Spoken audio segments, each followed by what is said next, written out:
Welcome back on the Pursuit of Wealth, crypto traders and investors. It's Rod with Pow Group, your home for MJ Stocks, crypto assets, news and interviews. Today is Monday. Happy Monday. Hope you had a great weekend. It's September 29th. And in this video, I'm going to be discussing my plan for FAssets on Flare and specifically XRP.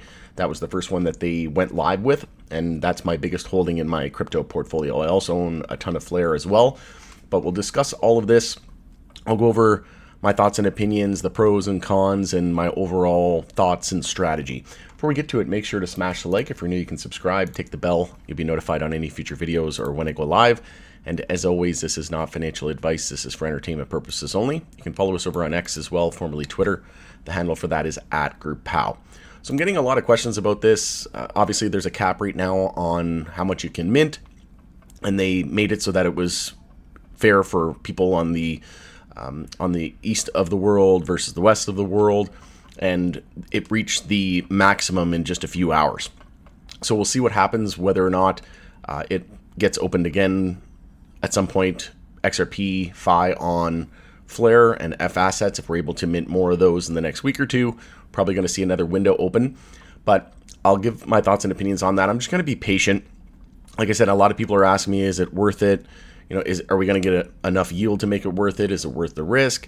I do think that there's a very large amount of risk here, especially if you're going to use XRP.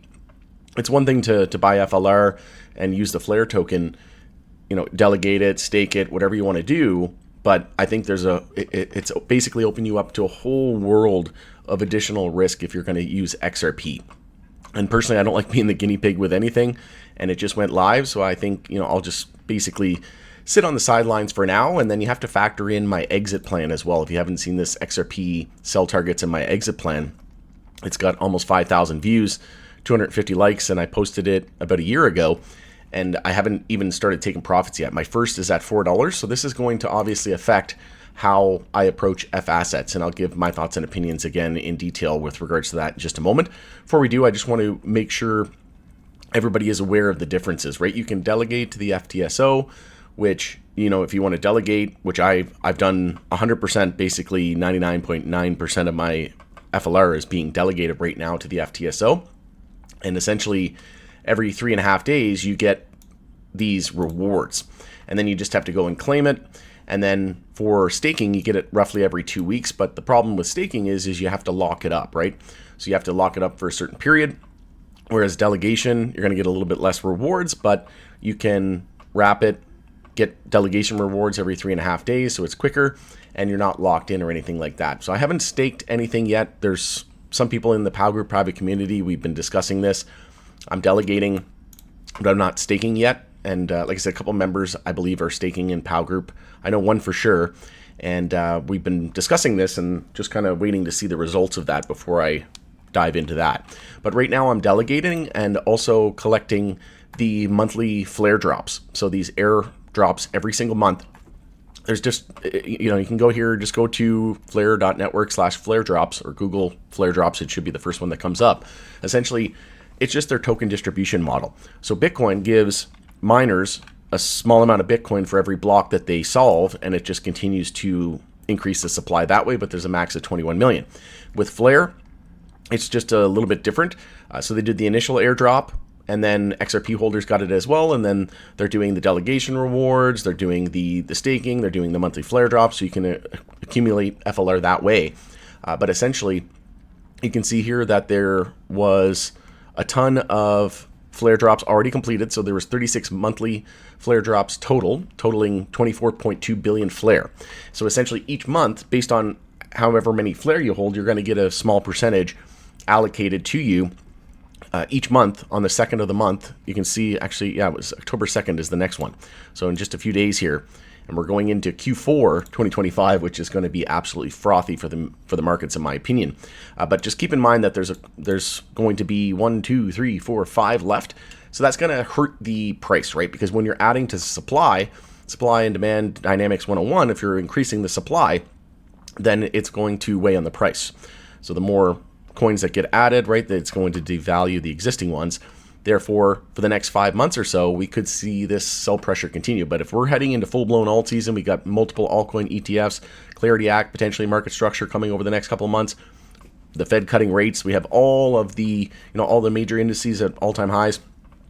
Small cap stocks really starting to see momentum. So this is going to be interesting to see how it works. I don't want to be, I don't want to wait until the very end of the flare drops to start really adding. You know what I mean? I've already been loading up the boat, and I've been buying every week or two. And I'm sitting on a boatload of flare right now. Even if this thing goes to 50 cents or $1 someday, that's generational and life-changing wealth. So I'm also partaking in this. So I'm able to get, so for example, if you have like 100,000 flare and you wrap those and you do the flare drops, you're going to get about 1,000 flare, right? Somewhere between like 750 to 1,000 flare. So do the math on that. You get that each and every month just for holding it, right? So I'm participating in that. So right now I'm delegating. I'm still learning about staking and seeing how the results are going there. So right now I'm just delegating 100% of my flare basically, and I'm collecting the monthly flare drops each month for the next 5 months, and then it's over. So with regards to minting FAssets and XRP on flare, I'm just going to be on the sidelines for this one. I never want to be the first at anything. I definitely want to be the last either. But, I think I'll just sit on the sidelines for now. And I like my XRP way too much to be, I definitely trust Flare. But the fact of the matter is it just went live. So anything can have hiccups, right? XRP is not perfect either. There's been some hiccups in Solana, for example, the network going down multiple times, right? So no blockchain is perfect. And there's pros and cons to each. So I'm just going to be patient. But again, I'm collecting the delegation every 3.5 days. I'm getting the flare drops, so I'm participating in that, and I'm learning as I go along. But with regards to staking, I'm just going to be very, very cautious, right? So obviously, with FAssets, you can securely explore XRPfi, finance, so DeFi, BTCfi, and DogeFi, essentially bringing smart contracts, staking, trading, lending, collateral, bridging, all that stuff to these chains, right, that don't natively have DeFi capabilities and staking, etc., just as an example. So with XRP, I'm going to be very, very selective with this because let me paint you a picture. So for example, with Flare, I'm delegating 100% of my Flare. I'm trusting that the protocol is sound and there's not going to be any issues. But if if I was just holding Flare on my Tangem wallet, which you can go to tangem.com, use code POW, get 10% off, and that's where I hold all of my flares on my Tangem wallet. And then you can just wrap it to the Flare network portal. Very easy to do. And then, for example, if let's say there was ever a bug or some sort of, hack or whatever the issue is with Flare, well, it wouldn't matter if I have 100% of it delegated or just holding it on the Tangem wallet, unwrapped, undelegated, right? It wouldn't matter. The price of the token would plummet, right? If there was ever any kind of vulnerability or issue with the network discovered. But if you were to hold XRP self-custody and just hold XRP on your Tangem wallet, if XRP or Flare ever had an issue, your XRP is not going to be tanking as a result, right? So that's why it opens you up to way more risk. So I'm okay with holding my FLR wrapped version, staking it, delegating it, all that stuff, because if there was ever an issue with Flare, it wouldn't matter if you were just holding it directly. It's probably going to tank, right? So I'm not okay with opening myself to that extra risk. And right now with XRP, there's so much potential for gains. It's not even funny. I'm not being greedy. And again, I don't want to be the first. I don't want to be last either.